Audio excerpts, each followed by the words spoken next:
고요. 오시느라고 수고 많으시고 또 온라인으로 예배 드리시느라 수고 많으십니다. 오늘 말씀의 제목은 핍박과 고통 속에서 담대하게 살아가는 법, 이런 제목으로 말씀을 전하겠습니다. 고통의 강도는 사람마다 다릅니다. 그 시간을 겪을 때 어떤 사람은 가볍게 지나갈 수도 있지만 어떤 사람은 심장을 찢어 놓을 만큼 고통의 시간을 지내기도 합니다. 그렇지만 우리가 깨달아야 될 것은 고통은 은혜와 동전의 양면처럼 같이 간다는 것입니다. 은혜가 있는 곳에 고통이 있고 고통이 있는 곳에 또한 은혜가 같이 존재한다는 것입니다. 세계적인 소프라노인 조수미 씨 이번에 기사를 보니까 아름다운 목소리를 위해서 매일 하는 것이 거룩한 노라는 것입니다. 목소리를 지키기 위해서 참을 먹지 않고 밤에 나가 놀지 않고 감기 예방한다는 겁니다. 자기에게 맞지 않는 역은 아무리 유명한 극장이라 할지라도 다 거절한다는 거죠. 거절이 장수의 비결이라는 겁니다. 세계적인 축구 선수인 호나우두도 지금 나이가 36살인가요 되는데 아직까지 신체 능력이 20대라 그러지 않습니까? 그것을 위해서 매일 1000개 이상 윗몸 일으키기 하고 운동의 고통을 받아들이죠. 그리고 탄산음료를 마시지 않고 피를 깨끗하게 하기 위해서 문신도 하지 않는다는 것, 많은 분들 알고 있을 겁니다. 축구를 위해서 거룩한 노를 하는 거죠. 우리는 살면서 내게 편안한 삶이 되어지고 그냥 위대해지기만을 원하지만 사실은 고통이 같이 들어올 때 건강하게 돌아간다는 것입니다. 핍박이 그렇습니다. 우리는 거부만 하려고 하지만 핍박을 통해서 우리는 하나님의 은총을 알게 되고 바른 신앙생활을 하게 되고 나로 하여금 거룩한 노를 해야 될 것이 무엇인지를 깨닫게 된다는 거죠. 때로는 우리는 거룩한 노마저 잘 하지 못하는 경우도 많습니다. 그렇지만 예수님께서는 믿음을 위해서 핍박을 감내하고 내가 그리스도인이라는 사실을 드러내면서 거룩한 노를 하는 사람, 그 사람에게 오늘 함께 하시겠다는 말씀을 해주고 계십니다. 오늘 본문의 도전이 무엇입니까? 핍박 속에서도 담대하라는 겁니다. 왜냐하면 하나님이 최종 심판 주시고 믿음을 지키는 자들을 돌아보아 주시고 그리고 장차 심판대 앞에 섰을 때 예수님이 변호자와 증인이 되어 주신다는 것입니다. 예수님께서는 우리가 왕으로 예수님을 증거할 때 결코 우리를 홀로 두지 않으시고 핍박 속에서 은혜와 함께 우리에게 성도의 참된 명예와 영광 가운데 살 수 있도록 도와주신다는 겁니다. 24절, 25절을 같이 한번 읽겠습니다. 시작. 제자가 그 선생보다 또는 종이 그 상전보다 높지 못하나니 제자가 그 선생 같고 종이 그 상전 같으면 족하도다. 집주인을 바알세불이라 하였거든 하물며 그 집 사람들이라. 예수님은 이미 사람들이 예수님을 바알세불이라고 불렀습니다. 블레셋의 신들을 조롱하는 의미로 바알세불이라고 그랬는데 그게 파리의 왕이란 뜻입니다. 그런 모습으로 예수님 불렀기 때문에 예수님께서는 앞으로 제자들이 당할 고난을 이미 예상하시고 이런 말씀을 하신 것입니다. 문제는 제자들이 핍박에 대한 생각 자체가 없고 그들은 예수님과 동행하면서 앞으로 축복과 명예와 칭찬과 인정만을 받을 것이라고 예상했다는 것입니다. 많은 사람들이 똑같습니다. 예수님 믿고 나서 신앙생활 시작하면 받을 영광만 계산합니다. 그러나 예수님께서는 예수 그리스도를 믿는 믿음을 가질 때 도리어 핍박과 고난과 고통의 과정을 같이 겪어야 된다는 얘기를 하신다는 것이죠. 예수님께서는 성도의 참된 명예는 그리스도를 왕으로 믿음 위에 찾아오는 핍박과 고통을 얼마나 잘 견디고 믿음을 지키느냐에 따라서 진정한 영광을 누릴 수 있느냐 없느냐를 말씀하신다는 것입니다. 여러분, 사실 우리는 예수 믿는 것 때문에 핍박받고 고통당하는 것 그거 불편하지 않습니까? 예수 믿는데 왜 이렇게 안 풀리니? 기도했는데 왜 응답이 없니? 넌 교회 다니는데 삶이 왜 그 모양이냐? 여러 가지 얘기를 들을 때 부끄럽지 않습니까? 내가 지금 신앙생활 제대로 하는 것인지에 대해서 스스로 의구심이 생기고 다른 사람에게 복음을 증거하는 것 자체가 때로는 굉장히 부담이 될 수 있지 않습니까? 그런데 예수님께서 오늘 하시는 말씀은 과연 그리스도를 믿는 다음에 믿음 때문에 당하는 핍박과 고통이 과연 부끄러운 일인가? 그 얘기를 우리에게 하신다는 것입니다. 어떤 분이 페이스북에 글을 올리셨는데요. 자신의 교회 70대 중반에 노 권사님이 계셨다는 것입니다. 그런데 어느 날 연락이 되지 않아서 가족이 가보니까 돌아가셨다는 거예요. 그래서 경찰을 불렀더니 경찰이 검사를 해보는데 코로나 자가키트로 체크해 보니까 양성이 나왔다는 겁니다. 그러니까 이분이 코로나 때문에 돌아가신 거예요. 그래서 어쩔 수 없이 보건소에 연락해서 보건소에서 다시 한번 검시를 했더니 최종 양성 판정이 나왔습니다. 그래서 어떻게 됐을까요? 그 자리에 있던 모든 가족들이 같이 확진이 돼버린 겁니다. 그래서 어쩔 수 없이 장례식을 치러야 되는데 장례식을 치를 수는 없고 결국 코로나 매뉴얼대로 돌아가신 분은 화장을 해버리고, 그래서 화장했는데 이 화장을 누가 뿌릴 사람이 없는 거예요. 그래서 먼 친척이 와서 얘기해서 결국 장례를 치렀다는 얘기를 들었습니다. 그래서 유족끼리 이제 자가격리가 끝나면 추모 예배를 드리는 것으로 마무리한다는 그런 서글픈 얘기. 70대 중반의 이 노모께서 홀로 외롭게 신앙생활을 하시고 그렇게 시간을 보내시다가 홀로 돌아간 상황을 보면서 이 코로나가 주는 이 애달픈 이야기들이 우리 삶의 곳곳에 일어나고 있다는 거죠. 여러분, 코로나가 정말 우리로 하여금 우울하게 만드는 그런 일들이 많습니다. 그런데 여러분, 성도의 영광이 무엇입니까? 만약 우리가 이 땅에 살면서 정말 외롭게 살고 없이 살고 부족하게 사는 것, 그런 것이 남들과 비교해가지고 없다는 것 때문에 우리 인생이 정말 처량하고 우리 인생이 볼품없다면 그것이 정말 성도의 영광이라고 할 수 있겠습니까? 세상 사람들이 말하는 부귀, 영화, 영광, 건강, 삼박자, 사박자 다 가지고 사는 것만 정말 성도의 영광이라고 할 수 있을까요? 만약 우리가 이 땅이 전부라면, 세상에서 살아가는 것이 전부라면 우리가 그것을 보면서 서글픔을 끼울 수밖에 없습니다. 그러나 만약 이 땅이 끝나고 나서 저 하나님의 보좌 앞에서, 본향 앞에서 우리가 받을 영광의 면류관이고 보배로운 그 자리가 있다면 우리가 어찌 이 땅을 영광스럽게 살지 못하는 것으로 인해서 절망할 필요가 있겠습니까? 짐 엘리엇이 그런 말을 했어요. 결코 빼앗길 수 없는 것을 얻기 위해서 지킬 수 없는 것을 버리는 것은 결코 부끄러운 일이 아니라 그랬습니다. 결코 어리석은 일이 아니라 그랬습니다. 여러분, 우리가 세상을 살아갈 때 바보같이 믿음 생활하는 것을 어리석어 생각합니다. 그러나 정말 하나님이 계시고 우리가 이 땅을 마치고 나서 본향에 하나님의 진정한 영광이 있고 우리를 위한 상급이 준비되어 있다면 누가 어리석은 것일까요? 비교할 수 없는 영광이 그 자리에 있다면 우리가 이 땅에서 고통을 당하고 믿는 것 때문에 삶을 살아가는 게 때로는 낭비 같고 후회스러운 일 같지만 그것이 낭비가 아니고 도리어 영광의 기회, 영광을 저축하는 것과 같다는 것입니다. 그러므로 예수 믿으면서 안 된 일이 생길 때, 불편한 일이 생길 때, 마음에 부끄러움까지 생길 때, 수치심이 생길 때 절망하지 말고 도리어 성도의 기계, 성도의 힘을, 성도의 능력을 보일 수 있기를 예수님의 이름으로 축복합니다. 그리스를 쓴 안젤라 리 더크워스가 그런 말을 했어요. 사람의 성공은 IQ가 아니라 기계와 끈기다. 이분이 하버드 학사의, 옥스퍼드 석사의, 펜실베니아 대학 박사입니다. 뛰어난 지혜를 가진 사람이에요. 이 사람이 맥켄지에 들어가서 엄청난 보수를 받으면서 생활하다가 자신과 맞지 않는 걸 깨달았습니다. 그래서 미국 공립학교 박봉인 자리에 들어가서 학생들을 가르치기 시작했어요. 학생들을 가르치는 게 정말 행복했기 때문에. 그래서 보수가 아주 낮아졌지만 그곳에서 즐겁게 가르치면서 깨달은 게 있어요. 깨달은 게 뭐냐면 아이들이 IQ에 따라서 공부를 잘하고 못하는 것이 아니라 끈기 있는 아이들이 결국 공부를 잘하더라는 거예요. 그래서 그것을 발견한 후에 더 연구를 하기 위해서 웨스트 포인트, 미국 육군사관학교에 들어가서 7주간 수련하는 학생들을 연구하기 시작합니다. 다른 것으로 계속 방면으로 연구하기 시작하는데 깨닫는 건 무엇이냐면 7주간의 과정을 수료하는 이와 수료하지 않는 이의 차이는 IQ나 특별한 능력이나 어떤 그 사람이 어떤 물려받은 무엇인가 환경, 배경, 조건이 주어서가 아니고 끈기, 그거라는 거예요. 재능과 성적보다 더 중요한 것이 포기할 상황에서 포기하지 않고 꿈을 향해 나아가는 것.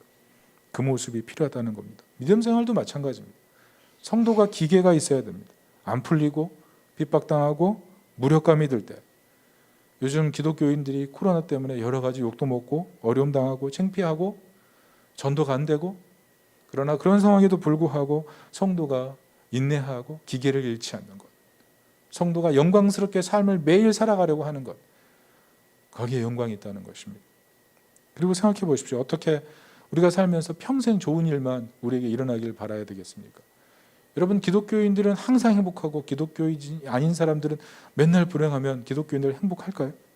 파괴된 질서 속에서 모두가 고통당할 때 나는 행복하다고 생각하면서 뱃놀이하고 놀러 다니고 여행 다니고, 그것이 과연 좋은 일일까요? 도리어 미안하지 않겠습니까? 내게 평생 좋은 일이 일어날 수 있겠지만 다른 사람들이 당하는 고통을 보면서 내가 적어도 그 고통의 한 자락이라도 같이 참여하면서 그 고통을 10분 이해하고 그들의 고통을 위로하고 그들의 고통을 정말 도와줄 수 있는 마음이 생긴다면, 그게 적어도 믿음의 길을 가는 성도의 모습이 아닐까요? 핍박이 오면 우리는 믿음으로 살지 못하는 모습을 향해서 거룩한 노를 하고 이것이 아니기 때문에 이 길로 가지 말아야 된다고 생각하지만, 도리어 우리는 다른 사람과 비교하고 내가 그것을 가지지 못했다는 것 때문에 너무 자신을 비천하게 생각하는 경향이 강하다는 것입니다. 저 스스로도 보면 그렇습니다. 안정감을 누리지 못할 때, 인정받지 못할 때 제 안에 우상이 작동하기 시작해요. 넌 그거밖에 안 되지. 넌 참 모자라구나. 그것 때문에 나도 모르게 저도 모르게 침체가 오고 우울감이 생기는 그런 모습들을 본다는 것이죠. 어떻게 해야 됩니까? 우리는 어떻게 우리 삶 속에 시시각각 다가오는 여러 가지 곤란한 환경 속에서, 핍박의 환경 속에서 지혜롭게 이겨나갈 수 있을까요? 세 가지로 살펴봅니다. 먼저는 하나님께서 진정한 주인이라는 사실을 우리가 믿어드리는 것입니다. 우리가 알아야 될 것은 현재 존재하고 있는 수많은 그리스도인들 중에 박해는 우리만의 문제가 아니라는 것입니다. 고통은 우리만의 문제가 아니라는 것입니다. 기독교 역사상 박해가 없는 시기가 그렇게 길지 않았다는 것도 알아야 됩니다. 여러분, 그리고 우리 앞서간 모든 믿음의 사람들, 많은 믿음의 사람들이 다 이 문제 때문에 씨름하고 고통을 겪었다는 것입니다.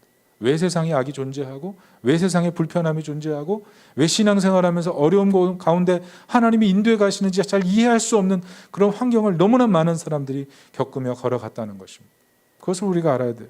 오늘 예수님께서 사람들이 그렇게 불렀어요. 바알세불, 파리의 왕. 제자들은 파리 떼고 당신은 파리 왕이라는 거예요. 얼마나 부끄럽고 수치스러운 얘기입니까? 근데 예수님께서 거기에 담대하셨어요. 기계를 잃어버리지 않으셨어요. 26절, 27절 예수님 뭐라 그러십니까? 우리 다 같이 한번 읽어봅니다. 시작. 그런즉 그들을 두려워하지 말라. 감추인 것이 드러나지 않을 것이 없고 숨은 것이 알려지지 않을 것이 없느니라. 내가 너희에게 어두운 데서 이루는 것을 광명한 데서 말하며 너희가 귓속말로 듣는 것을 집 위에서 전파하라. 예수님께서는 자신을 힘들게 하는 사람들 앞에서 당황하지 말라. 도리어 담대하라. 왜냐하면 그리스도가 진정한 왕이라는 사실은 분명히 증명될 것이기 때문에, 그리고 그것을 증명하는 분이 하나님이시기 때문이라는 것을 말씀하고 있는 것입니다.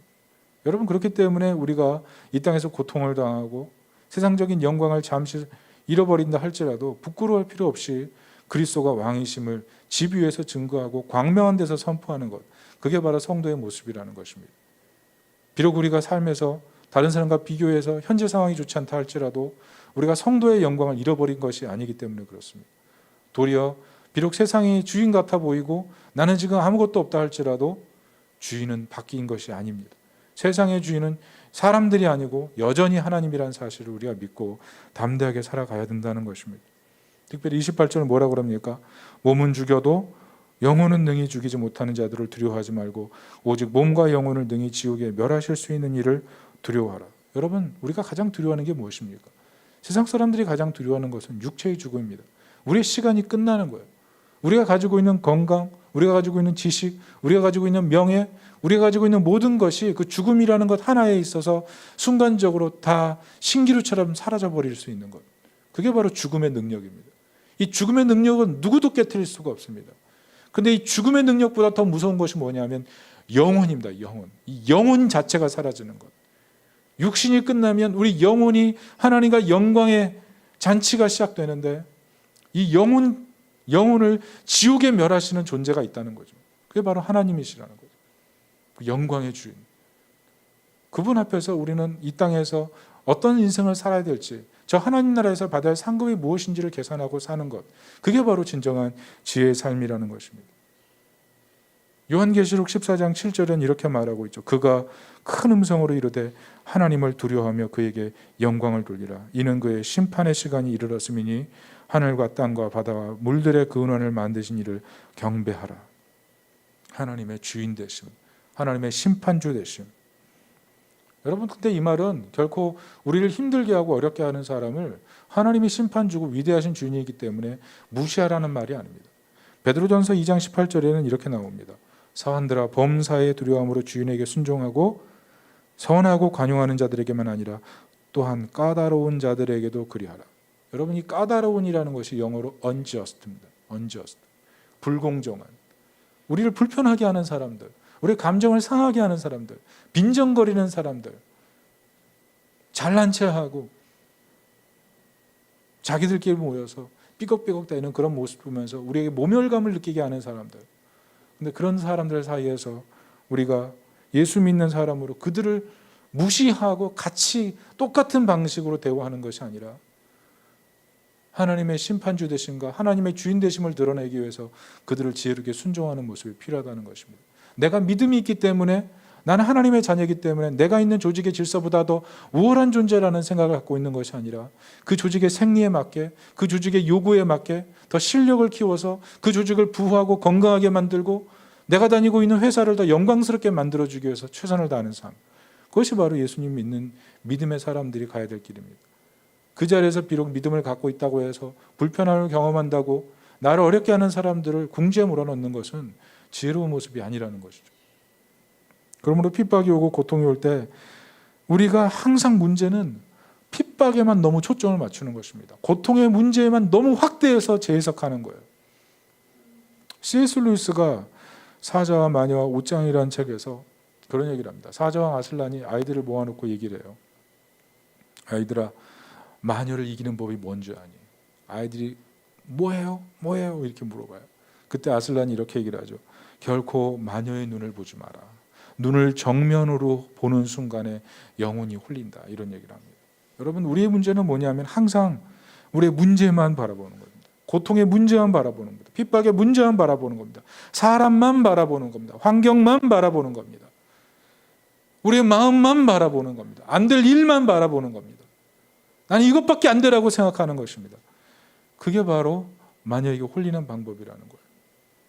여러분, 우리가 그런 문제가 생길 때 도리어 나와 하나님 사이, 나와 업무 사이, 내가 해야 될 근본적인 일, 그것을 바라보고 거기에 집중하는 것. 사단이 하는 일은 늘 핍박과 고통 자체만을 바라보게 하는 거예요. 그런데 우리가 고통의 문제가 다가올 때 정말 지혜로운 것은 이 고통의 문제만이 아니라 하나님이 얼마나 크신 분이란, 얼마나 우리 주인 되신 그분이 얼마나 지혜롭고 우리에게 더 풍성한 능력을 공급하실 수 있는 분인지, 그것을 신뢰하고 주인 되심, 그 부분을 다시 신뢰하고 한 걸음 더 나아가라는 것입니다. 두 번째는 핍박과 고통이 있을 때 하나님은 주인이실 뿐 아니라 우리를 사랑하시는 아버지이심을 기억해야 된다는 겁니다. 오늘 29절부터 31절 우리 다 같이 한번 읽어보겠습니다. 시작. 참새 두 마리가 한 아사론에 팔리지 않느냐? 그러나 너희 아버지께서 허락하지 아니하시면 그 하나도 땅에 떨어지지 아니하리라. 너희에게는 머리털까지 다 세신 바 되었나니 두려워하지 말라. 너희는 많은 참새보다 귀하니라. 예수님께서는 하나님께서 참새 한 마리도 귀하게 보신다, 이렇게 얘기하십니다. 여러분, 당시 노동자의 하루 품삯이 한 데나리온입니다. 근데 한 데나리온의 16분의 1이 한 아사리온입니다. 이 한 아사리온으로는 참새 두 마리를 살 수 있어요. 그러니까 한 데나리온 받은 노동자가 하루를 푸짐하게 고기를 먹고 싶으면 참새 32마리를 살 수가 있는 겁니다. 그것으로 온 가족이 잔치를 하는 거죠. 그게 한 데나리온의 가치고 한 아사리온은 두 마리밖에 되지 못하는 겁니다.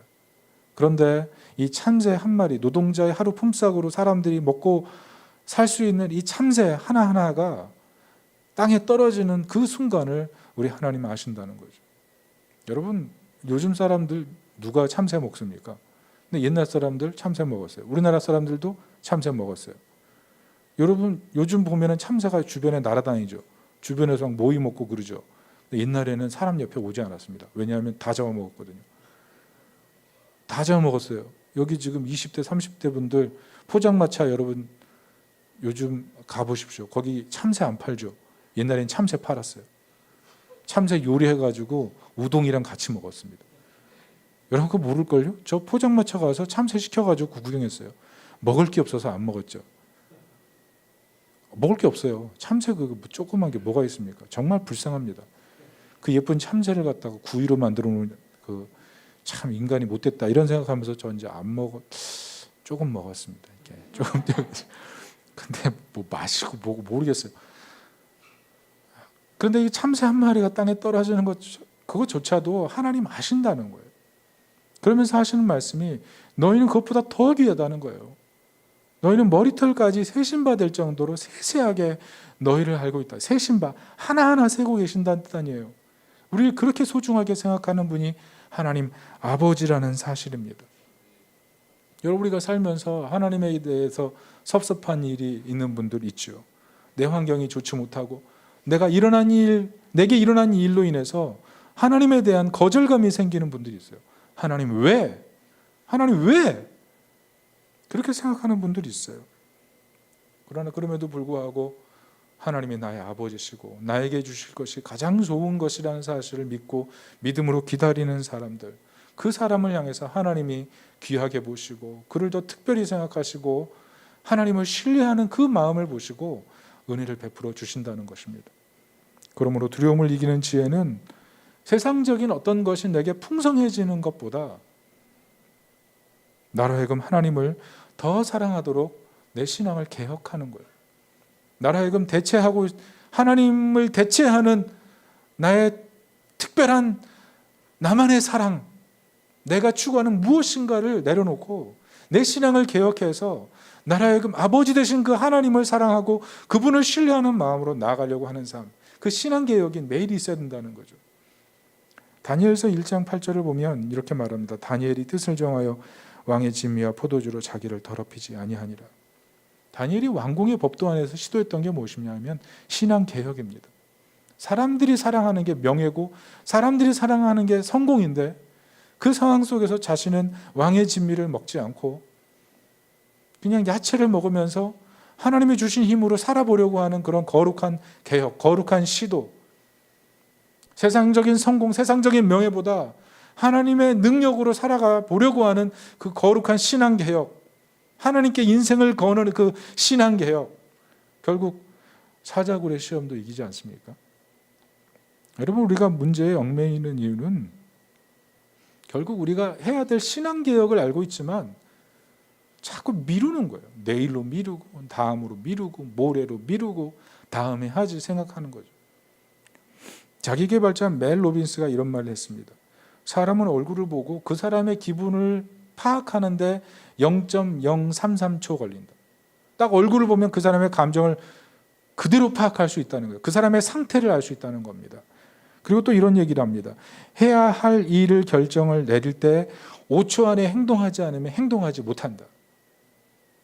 어떤 중요한 행동을 하려고 해도 5초 안에 결정하고 움직이려고 하지 않으면 아무리 중요한 일도 5초가 지나는 순간 사람들은 미루기 시작하고 다음에 하려고 한다는 거죠.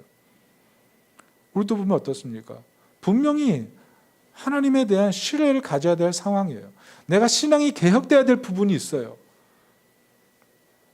그런데 거룩한 노를 하지 않고 머뭇거리다 보면 결국은 내 삶의 영적인 질서가 엉망이 되어버린다는 것입니다. 하나님의 아버지 되심 잊어버리고 하나님의 주인 되심 잊어버리고 내가 사랑하고 내가 신뢰하는 것들을 대체해서 하나님 자리에 올려놓고 그것으로 즐거워하려고 하는 삶. 생각해 보십시오. 내가 정말 사랑하는 것이 있으면 여러분 양보하신 적이 있습니까? 동생과 형이 어떤 게임기나 어떤 장난감을 가지고 있을 때 서로 왜 싸우고 울고 치고받고 눈물 흘리고 콧물 흘리고 그래요? 내가 더 좋아하는 거고 내가 더 사랑하는 거니까. 인생을 살면서 내가 사랑하고 내가 좋아하는 것 한번 뺏겨본 적 있습니까? 죽을 만큼 힘들걸요? 그런 거 우리 잘 못해요. 그런데 내가 그렇게 사랑해야 될 것이 사실은 사랑하지 말아야 될 것이라는 사실을 깨달았다면, 내가 잘못된 것을 애착했다면, 그 결과가 지금 현실이라면 여러분 어떤 생각하겠습니까? 여러분 그래서 우리 신앙이 견고해지기 위해서는요, 사랑해야 될 것과 사랑해도 되고 안 해도 되는 것들을 구분해야 돼요. 그것을 구분하지 못하면 우리 신앙의 성장이 제대로 될 수가 없습니다. 우리 인생도 마찬가지 아니에요? 해야 될 것과 하지 말아도 될 것, 그거 구분해야 되잖아요. 여러분 신앙이라는 게 그렇습니다. 우리 정말 하나님을 아버지 되심을 믿기 때문에 때로 소고기 먹어야 될 자리에서 된장국 먹고 산삼 먹을 수 있는데 도라지 먹으면서 버티는 거, 그게 때로는 필요한 거예요. 우리가 그런 하나님의 아버지 되심을 믿고 하나님의 사랑을 지키기 위해서 신앙생활을 과감하게 할 수 있기를 예수님의 이름으로 축복합니다. 마지막으로는 어떻게 핍박과 고통의 환경 속에서 믿음을 지킬 수 있을까요? 예수님께서 나의 변호인과 증인이 된다는 사실을 기억해야 하는 것입니다. 우리 32절, 33절 같이 한번 읽어봅니다. 시작. 누구든지 사람 앞에서 나를 시인하면 나도 하늘에 계신 내 아버지 앞에서 그를 시인할 것이요, 누구든지 사람 앞에서 나를 부인하면 나도 하늘에 계신 내 아버지 앞에서 그를 부인하리라. 여러분 위기 상황에 가장 필요한 존재는 여러분에게 누굽니까? 좋은 친구, 좋은 멘토, 그리고 마음을 다 써서 혼신의 마음을 써서 일해주는 좋은 동역자. 살아보니까 정말 필요합니다. 그런데 제가 최근에 깨달은 게 좋은 멘토가 정말 필요하다는 사실을 깨달았습니다. 개척 초창기 때 저는 정말 기도하고 저 혼자 다 했던 것 같아요. 그런데 제가 요즘 깨닫는 건 뭐냐면 저보다 훨씬 훌륭한 선배들이 많아요. 그래서 전화를 합니다. 전화를 해서 물어봐요. 그럼 그분들이 먼저 앞서 그 길을 갔기 때문에 하나하나씩 얘기해 주는데 그게 얼마나 큰 힘이 되고 도움이 되는지 몰라요. 그분들 얘기를 들으면서 점점 그분을 신뢰하게 되고 그분과 신의가 쌓이는 것을 볼 수가 있어요. 그런데 예수님께서 어떤 분이십니까? 우리 좋은 친구요? 좋은 멘토요? 엄청난 신앙 선배잖아요. 그 신앙 선배인 예수님께서 우리가 삶을 살아가면서 고비고비 때마다 예수님을 신뢰하고 예수님 불렀다는 것 때문에 예수님이 우리를 너무 신뢰하기 때문에 결국 하나님 앞에 심판대 앞에 섰을 때 예수 그리스도께서 우리를 보증하신다는 거예요. 예수 그리스도께서 우리를 보증하면서 이 사람은 내가 보증한다고, 내 커리어를 입증한다고 예수님 얘기해 주신다는 거죠. 그 예수님. 그러므로 우리가 해야 될 일은요, 어려움의 상황 속에서 동전의 양면같이 있는 이 은혜의 자리로 갈 수 있도록 나를 도우시고 나의 주인 되시고 나의 보호자 되신 그분의 도움을 얻기 위해서 더 가까이 나아가는 게 필요하다는 것입니다. 특별히 요즘 우리에게 다가오는 문화적 압박이 뭡니까? 괜찮은 사람 되는 거 아니에요? 내 아들이 괜찮은 사람 되는 것, 내가 괜찮은 직장에 다니는 것, 내가 다른 사람보다 어느 정도의 셀러리를 가지고 사람들 앞에서 자랑할 수 있는 것, 내 가문이 괜찮은 사람이 되는, 괜찮은 가문이 되는 것. 여러분 이게 다 우리 압박 아니에요? 특별히 청년들 요즘 얘기하는 게 뭐예요? 힙하다 그러죠. 힙하다. 저는 이 말이 무슨 말인지 몰랐어요. 힙한 거, 괜찮은 거, 이런 뜻이라는 건 알겠는데 제가 사전을 찾아봤어요. 그랬더니 이렇게 쓰여 있더라고요. 고유한 개성과 감각을 가지고 있으면서 최신 유행에 밝고 신선하다. 저는 이걸 보면은 저는 완전히 힙하지 않은 사람입니다. 전 최신 유행 요즘 관심이 없어요. 전 신선하지도 않아요. 요즘 주름살 늘어나고요. 감각도 들떨어진 것 같아요. 제 딸이 저한테 그랬어요. 아빠는 꼰대야. 꼰대나 라떼의 삶이 아니라 개성과 신선미를 가지고 살아가는 것. 힙한 거죠. 힙한 거. 문제는 오늘날 우리 신앙생활 하는 게 별로 힙하지 않아요. 힙하지 않아요. 그리고 기독교인으로 살아간다는 게 별로 사람들에게 힙하게 보이지 않습니다. 특별히 이번 코로나 상황에서 우리가 느끼는 게 뭐예요? 기독교가 별로 정직하지도 않고 공사 구별도 없고 책임도 회피하고 말과 행동은 일치하지 않고 성공을 위해서 수단과 방법을 가리지 않는, 자신의 어떤 종교의 틀을 유지하기 위해서는 수단과 방법을 가리지 않는 그런 단체. 여러분 이게 냉정한 지금 평가예요. 여러분 어떻게 생각하세요? 만약 그거 교회란 이름만 싹 빼면 아주 부당하죠. 부당해요. 그런 와중에서 정말 종교가 사람들을 행복하게 하고 인생을 변화시킬 수 있는가에 대한 그런 확신조차 가지고 있지 않은 사회, 그게 요즘 사회입니다. 그런 사회 속에서 예수를 믿고 살아간다는 거, 그건 힙한 것이 아니라 바보죠. 요즘 대학 캠퍼스 가보면 청년들 한 과에서 예수 믿는 사람 40명 정원에 1명, 2명이에요. 굉장히 심각한 상황이에요. 그런 상황 속에서 우리 교회 아이들이 캠퍼스에 들어가서 예수 믿는다고 자랑하고 예수 그리스도를 증거한, 굉장히 쉽지 않은 일이에요. 예수 복음 증거했다면 곧바로 너 꼰대냐? 이런 식의 아주 대우를 받게 되는 그런 상황이라는 거죠. 그런데 여러분 생각해 보십시오. 정말 우리가 예수 그리스도를 믿고 살아가는 것, 그게 힙한 세상을 찾는 사람들 사이에서 우리가 그 예수 그리스도를 믿고 기독교 신앙을 갖고 있는 것이 힙하지 않은 것입니까? 정말 힙하지 않은 것인가요? 무엇이 정말 힙한 것인가요? 제가 지난주 어떤 가정에 신방을 갔어요. 코로나 중이라서 신방 가지 말아야 되는데 또 애도 태어났고 그러니까 신방을 또 갔습니다. 마스크 쓰고 가자마자 손 소독하고 뭐 거실에다가 다 소독 뿌리고 그리고 앉아가지고 이게 지금 소독장인지 하여튼 그 자리에서 이렇게 예배를 드리고 그랬어요. 근데 제가 신방하면서 발견한 사실은 그 집 그 가정의 그 배우자 남편분이 정말 섬세하게 아이를 돌본다는 거예요. 정말 섬세하더라고요. 제가 그것을 보면서 정말 많은 도전을 받았어요. 어떻게 저렇게 섬세하게 아이를 돌볼 수 있을까? 뭐 기저귀를 갈 때는 기저귀 베드에 올려놓고 기저귀를 갈아주고, 수유할 때는 수유 베드에 올려서 이렇게 젖을 먹여주고, 잠잘 때는 낮잠 베드에 올려주고, 아기 울 때는 장난감 소리를 바꿔가면서 틀어주고. 제가 그것을 보면서 정말 만점이다, 만점. 그런데 제가 그 만점이라고 인정하면서 제 안에 굉장히 불편함이 있었어요. 그 불편함이 뭐냐면 나는 그렇게 하지 못했는데, 나는 아이들 어릴 때 정말 저렇게 정성스럽게 돌아본 적이 한 번도 없는 것 같은데, 이런 막 죄책감이 들어오는 거예요.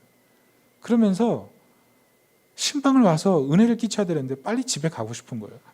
이 자리에서 빨리 벗어나야 되겠다. 저분하고 내가 비교되니 나는 정말 너무 힘들다. 중요한 거는 그 섬세하게 아이를 돌보고 있는 그 자리에 저의 빵점짜리 모습을 다 알고 있는 제 아내가 있었다는 거죠. 제 아내가 그 섬세한 남편의 모습을 다 평가하면서 저를 바라볼 걸 생각하니까 제가 그 자리에 있을 수가 없는 거예요.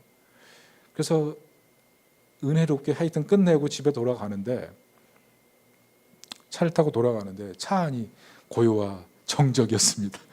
고요와 정적, 침묵이었어요. 근데 아내가 먼저 얘기를 꺼냈어요. 뭐라 그랬냐면, 여보 불편했지? 그래서 제가 그랬어요. 모기 같은 목소리로 응. 그랬더니 아내가 그 얘기를 해줬어요. 제가 그 얘기를 듣고 참 위로받았는데, 여보 나 다 잊었어.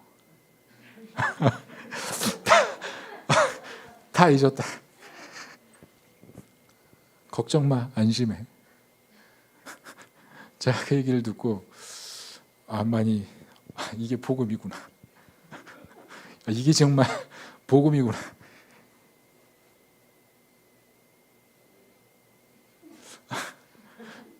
가정생활을 하지 않은 분들, 정말 용서받는다는 감격을 다시 한번 깊이 체험했어요. 제가 돌아봐도 저는 사실 빵점짜리 아빠거든요.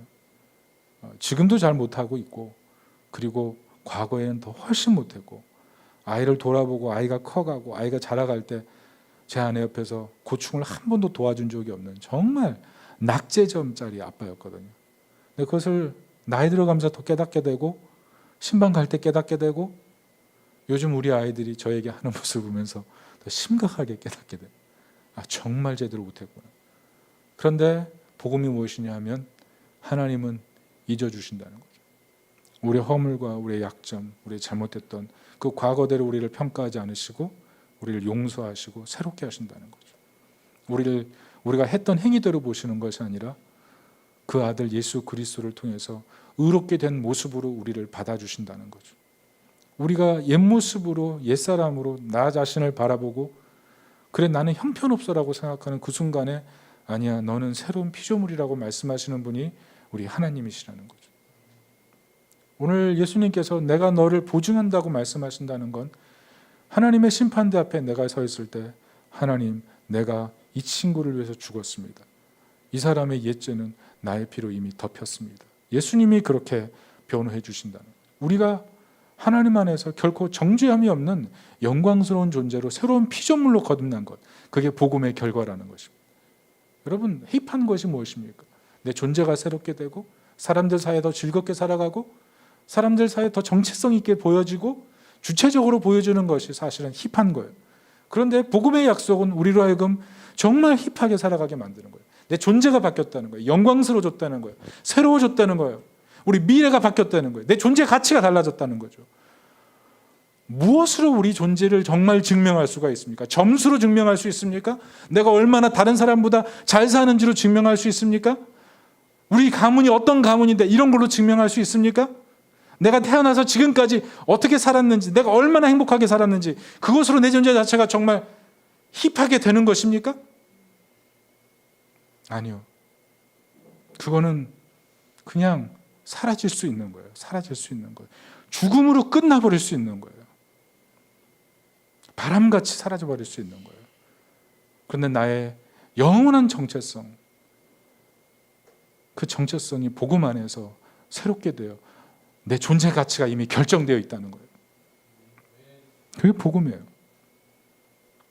디모데 후서 2장 11절부터 13절을 우리 다 같이 한번 읽어봅니다. 시작.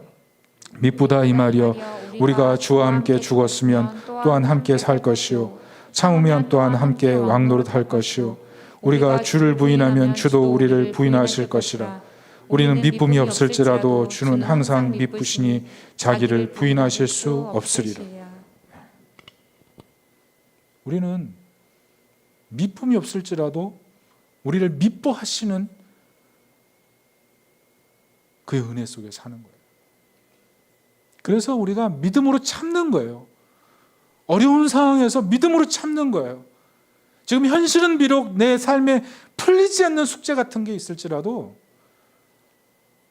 그분과 함께 걸어가는 인생길에 하나님 예비하신 복과 예비하신 은혜가 있을 것을 기대하기 때문에 참음으로 왕노릇하며 살아가는 것, 그게 우리 성도에게 있는 영광인 거예요. 그게 정말 힙한 거 아니겠습니까? 그런데 이 사건이 구약에 이미 예언되어 있는 거예요. 사무엘하 7장 27절입니다. 같이 한번 읽어봅니다. 시작. 만군의 여호와 이스라엘의 하나님이여 주의 종의 귀를 여시고 이르시기를 내가 너를 위하여 집을 세우리라 하셨으므로 주의 종이 이 기도로 주께 간구할 마음이 생겼나이다. 여러분 누가 세우는 집이 가장 완벽합니까? 인간은 아름답게 집을 세울 수 있어요. 그러나 완벽하게 지을 수는 없죠. 다윗이 하나님 앞에 고백합니다. 내가 이 아름다운 이 백향목궁에 사는 것이 부담스럽습니다. 그러니 하나님께 영광스러운 성전을 세워드리기를 원합니다. 하나님이 기뻐하셨어요. 그러나 거절하십니다. 거절하신 이유가 뭐예요? 다윗을 사랑하셨지만 다윗의 때에 성전을 짓기를 원하지 않으셨어요. 이 말은 무슨 말이냐면 하나님이 지어주는 장차 진정한 영광스러운 성전이 있기 때문에 다윗 너는 그것을 바라보며 너의 다음 때에 성전을 세우게 하고 네가 바라봐야 될 진정한 성전은 내가 지어줄 성전이라는 사실을 보여준 거예요. 그것을 알려준 겁니다. 여러분 그 성전이 누굽니까? 그 성전이 뭐예요?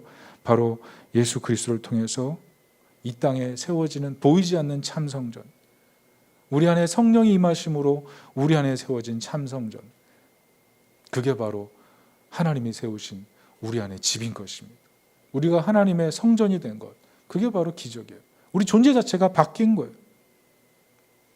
그러므로 우리가 해야 될 일은 어떤 상황이 다가온다 할지라도 우리의 사랑의 대상, 신뢰의 대상, 믿음의 대상을 굳건히 지키고 그분이 우리에게 최상의 것을 주신다. 우리의 존재 자체를 바꾸신 그분이 우리를 진정으로 영광스럽게 만드신다. 그 믿음을 가지고 사는 것입니다. 무교회주의자라고 비판받았던 김교신이라는 분이 있어요. 저도 그렇게 뭐 무교회주의자 딱 붙으니까 그렇게 뭐 이렇게 마음속에 확 와닿지는 않습니다. 근데 그분이 요즘 재해석돼서 책들이 나오고 있는데요. 그분이 이런 말을 했습니다. 나는 한 가지 일만 한다. 한 가지 일만. 무슨 말인가 하면 그 한 가지 일이 예수님만 사랑하는 거라는 거예요. 이분이 평생 바쁘게 살았어요. 하루에 참 몇 시간 안 자면서 불철주야 교회를 위해서, 하나님 나라를 위해서 봉사하고 사역하고 정말 바쁘게 살다가 몸이 약해서 돌아가셨는데, 이분이 100가지 일을 하고 1000가지를 10,000가지를 하든 상관없이 항상 이분이 하는 일은 한 가지 일이라는 거예요. 그 한 가지 일이 무엇이냐면 예수님 사랑하는 일이라는 거예요. 예수님 사랑하는 일. 100가지를 해도 오직 한 가지 일을 하는 것과 똑같다는 거예요. 예수님 사랑하는 것, 그게 전부라는 거예요. 여러분, 우리가 생각해 보십시오. 우리에게 있어서 한 가지 일은 무엇입니까? 우리는 많은 일들을 통해서, 어떤 일들을 통해서 무엇인가 내가 괜찮은 사람이 되려고 하고 그것으로 나를 입증하려고 하고 그것이 나의 행복인 것처럼 생각하지만 이미 내 존재 자체가 결정되어 있는 거예요. 그 존재 자체를 결정하신 그 하나님 앞에서 우리가 정말 지혜롭게 우리 존재 자체를 거룩하게 생각하며 복되게 유지하며 살아가는 방법은 하나님 사랑하면서 우리의 위기의 순간순간마다 하나님 사랑하면서 어떤 일을 하든지 하나님 사랑하는 마음으로 하면 그 위기를 이겨낼 수 있다는 것입니다. 말씀의 결론을 맺습니다. 최근 꼬꼬무라는 방송 프로그램이 있었어요. 거기 1999년에 있었던 시랜드 화재를 다루었습니다. 천사 같은 아이들 목숨이 돈과 어른들의 무책임한 행동으로 인해서 사라져버렸다는 얘기예요. 여러분 한번 찾아보십시오. 마음속에 정말 참담함이 느껴집니다.